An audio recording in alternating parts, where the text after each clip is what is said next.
John Stockwell, 72, of Edgewater, formerly of Demarest, died Sunday, November 23, 1997. He owned Diadem Englewood. He was previously a marketing executive for McGraw-Hill, New York City, retiring in 1986. He was also a professional photographer and author. He was a graduate of Brooklyn Technical School and Heidelberg College in Tiffin, Ohio. Arrangements at Barrett Funeral Home in Tenafly, New Jersey.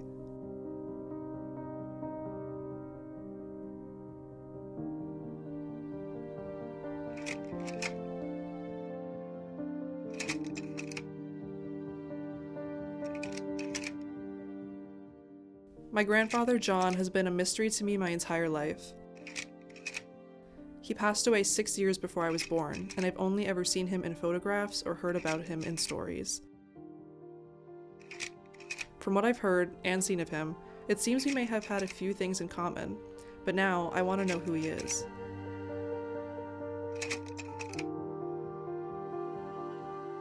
One of the few people who really knew him well was my dad, Chris, since he was one of John's 5 children.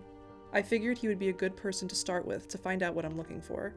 They always say to start with the edges and corners. Who was John Stockwell to me? Well, he's obviously my father. Well, I guess in one word I would describe my dad as odd. I was just thinking that, like Larry David and Curb Your that's sort of who my father was. He got up early and took a bus or a subway, something, to work every day, and then he got home late on a bus and a subway back to the suburbs here in New Jersey. So weekdays I might not see him at all. His mother, our Nana, was a mail order bride. She was from Lithuania. She was, completely uneducated in a new country, and then married this stranger who was an alcoholic. So when my father was young, he would tell me that his father was just a vicious drunk. I mean, if you can imagine being born into this chaos, it's in Brooklyn, it's 1925 or whatever.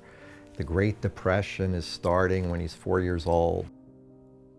I know my mom knew John later in his life, so maybe she'll have another perspective on him. Not only that, but maybe she'll have some different stories and opinions than my dad. Maybe the pieces will finally connect. Who was John Stockwell? He was my father-in-law. He was very well-versed in many, many things. So it was a joy to speak to him because it was never boring. He had so many different experiences in his life. And I think he was a man that was ahead of his time. Well, the first memory that I have with John is when I met Dad, your dad. I was invited to a Christmas party. So when I got to the house, I realized that John was not with everybody else. He was downstairs. He had gotten recently divorced, and they were going to sell the house. So he was downstairs cleaning the bookshelves. So basically, he didn't interact with anybody. He was the opposite of what I knew a family man was. He was nothing like any of my uncles or my father. He was just very different, very separate from everybody else. I think it was hello and goodbye, nothing more than that. Nevertheless, my impression of him was positive because he was a different kind of guy. He was a little weird, a little eccentric, just very interesting. My mom provided some new details on John, but there's still not enough. What am I missing? Well, I could try talking with my dad's siblings. John did have 5 children after all. My Aunt Bee was the first and only one of my dad's siblings who wanted the chance to speak on John and his life. John Stockwell was my dad.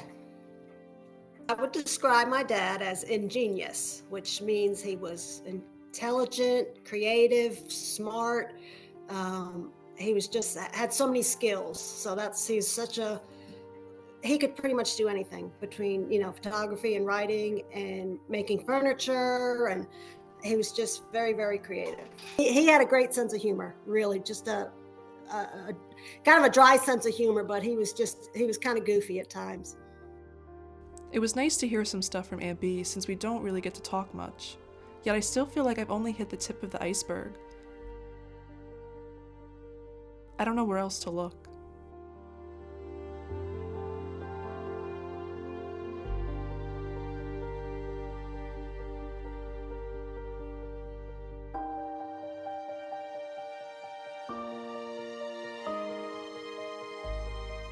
We once had 20 thumbs, 10 per author.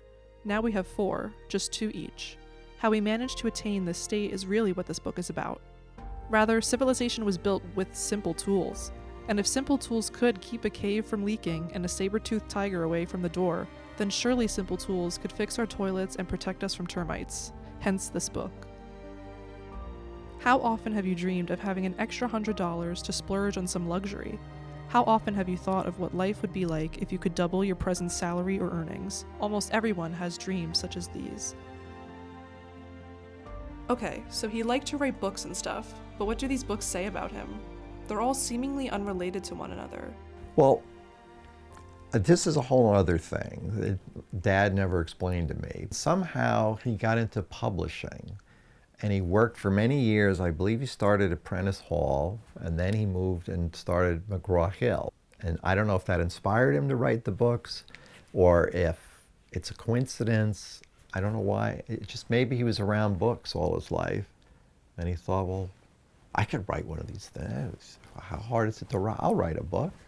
He got this idea to write how-to books, because somewhere, maybe in his own profession, how-to books sold. So he started to write. His first book was How to Be a Fix-It Genius Using 7 Simple Tools, which you've seen copies of it. He would take his own pictures for the book, and Uncle Bert, we called him, was his writing partner. I don't know how they met. I think they might have met through work somehow, but I know he didn't work in McGraw-Hill. He would draw very precise little drawings that ended up in that book. My hands are in various photos holding tools. After the Fix-It Genius, then he realized, well, how to fix things, that's not a hot topic. How about how to make money? So he wrote these how to get rich quick books, how to make at least $100 an hour for every hour you work, how to borrow your way to a great personal fortune. But he was broke, so I don't know how he could write these and publish these things and speak with authority. He was very proud of being a published author. I never thought one person could be capable of writing about so many different things. In a way, I almost know what John would have sounded like from the way he comes across in his writing. Okay, so writing was one of his enjoyments, but how did he have time to write all of these books with a wife and 5 kids around? As a kid, Dad was strict and firm, but not overly strict, or he wasn't mean or anything like that. Back in the 60s and 70s, it was a lot different. If we got in trouble, we either got grounded. Sometimes we had the wooden spoon. I remember that.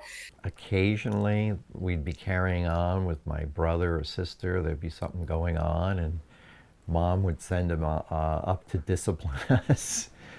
I can remember him waving a coat hanger. I can remember him waving a hairbrush, and I seem to remember him trying to swipe me and hit me with the hairbrush, and then it broke. He only got involved when Mom told him to get involved.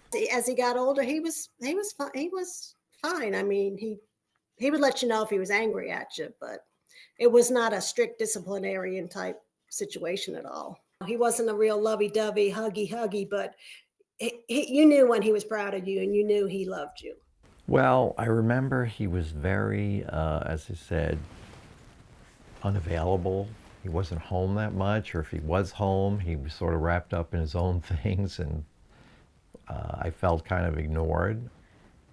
It sounds very lonely or very strange, but it just seemed like there was this figure flitting around in my life, but not very involved. He was his own man who accidentally had a family and children. He, as I said, he never really wanted children. He confided that in me. It's interesting to think that two people who grew up with the same father could have such different perspectives on him. I guess John used work as an excuse to get away from the family, but it seemed like all he really cared about was his family. At least in his photos.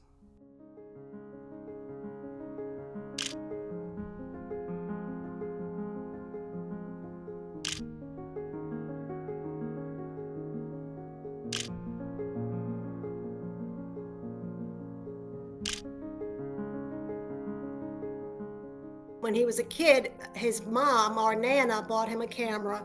I think he was probably 11 or 12 years old, and they lived in Brooklyn. And we've got pictures that he took from, that would have been 35, 34. He would just walk around the neighborhood, take pictures. He took pictures of his dog that he had, pictures of Nana, pictures of the neighbors. I don't know why she gave him a camera or bought it for him, but that's how I know he started. I think the photography appealed to him because rather than being part of the event, he could just be an outside observer.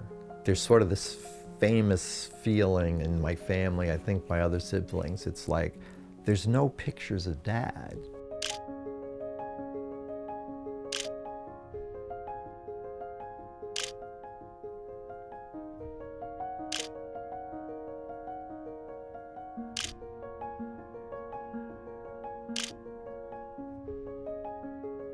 Growing up, he always had a camera around his neck. That's how I always remember him, walking around with a camera around his neck. He would just walk around the yard and take pictures of flowers and bushes and trees. And then he'd make us pose. Well, sit on this rock, sit on, he would want to try out some new filter or something. He loved the photography, and then he built his own darkroom. So he would do the developing and the printing. He had a lock on the door. And you'd be like, Dad, you were going to help me with my homework, or Dad, Mom wants you to go to bed. Oh, no, I can't open the door. I've got the lights out. I'll ruin the film. I think he just sat there in his dark room and hid from the family. Beth, my younger sister, became very interested in photography, and I think they had a really good relationship because she could share this, this passion of his. And then 9th grade, I got into it. I just asked him if I could borrow one of his cameras and take it to a football game. And he showed me real quick. He did a 5-minute lesson how to use it. And I was bitten. John chose to fill the frame of his photos with his family, but never included himself in the photos.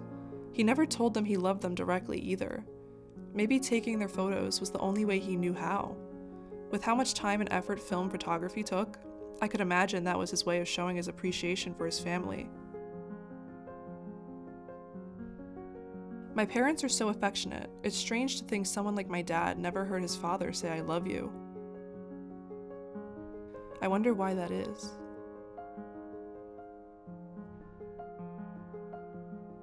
A bad memory, I can remember, like a kid. I was a grown man. It was my birthday. It was probably my 37th birthday, which would have been September.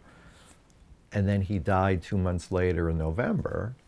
But I remember sitting around waiting for him to call and say happy birthday, because we had just gone over this at some point that summer. It's getting to be 8 or 9 or 10 o'clock, and I'm like, he forgot again. He just had no clue. If I had just let it go, it would have just never been an issue. And it wasn't a huge issue, but it was just, like I said, like a bad memory. Like I thought we got to a point where he just understood some of the basics of how to interact with other human beings who happen to be his children. And he just didn't get it. There's only one thing that really upset me, because there was not a lot of interaction with him, but there was one thing that really upset me. It was when I got a phone call from Phyllis, from his ex, and Phyllis said she was crying, and she said to me, "I can't believe John would do this, but today is supposed to be my wedding anniversary. And actually, John is downtown Demarest at the gazebo. He's getting married to Iran, and he hasn't told any of the kids. And I think maybe you could mention that to Chris. And I really felt for her because I thought how hurtful. He could have picked any other day. Why would he pick to marry someone else on his wedding anniversary? It felt really mean. And I don't know if he was, it's possible he didn't even know because of who he was, just not absent-minded. But to me, that was really hurtful. I don't have bad memories, I mean, he wasn't perfect, nobody is, but, How can there be no bad memories? There must have been something John did that my aunt could never forget. Maybe she chose not to dwell on those memories, but there had to have been something, right? Well, how did you feel when he passed away then? Well, it was very sudden. I got a call at like 3 in the morning from his second wife. I think it was me that got the phone call. Either way, it doesn't matter. Saying, "It's your father, come quickly." Click. We had to drive to the building, to the apartment, and when we got there, they let us in, and already they were bringing out the body. I just remember getting there and seeing ambulances and the police cars and something, I believe it said like Bergen County Morgue.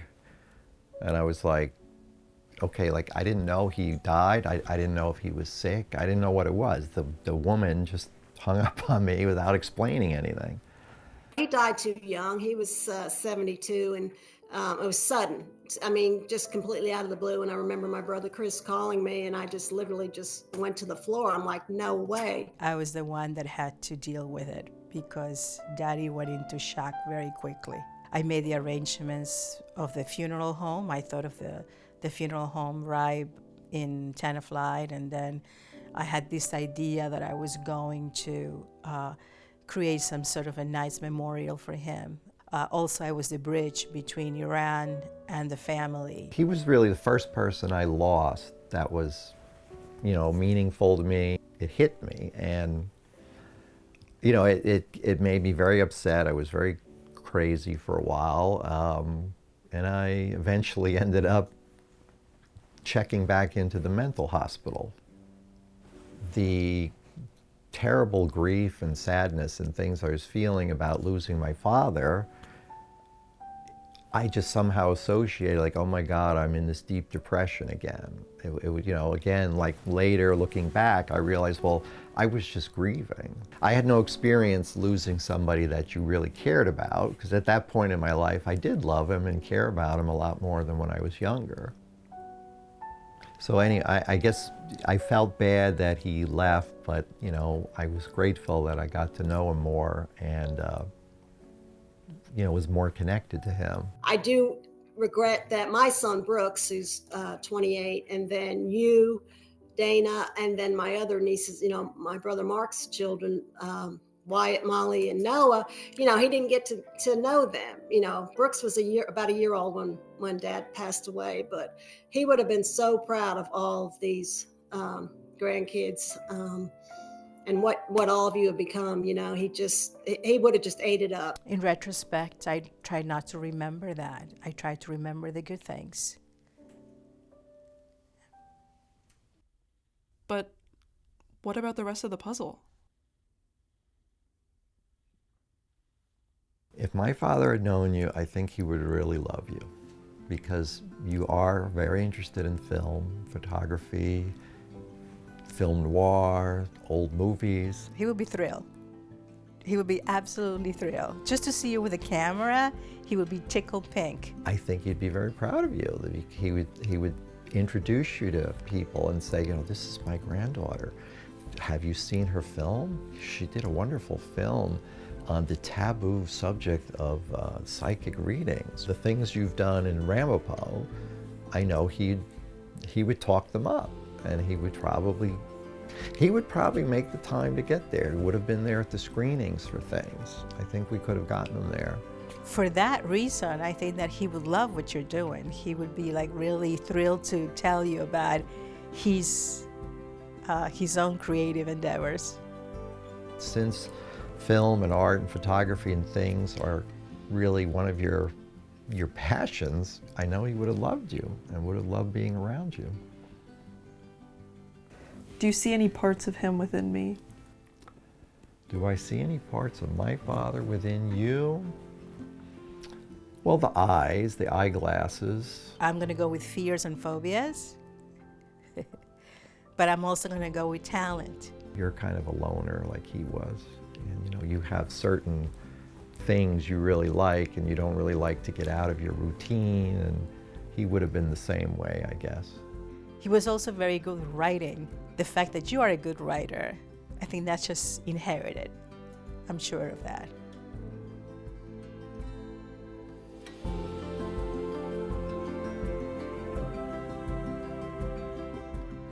Despite not getting everything I wanted, I think I discovered something else.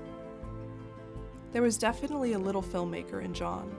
He wanted to share stories and memories with those he loved, and in his case, taking photos might have been the only way he knew how. I know if he was still alive, he'd love the work I'm doing because, after all, that's also what I try to do with my films, share a story or a moment with the ones I love most.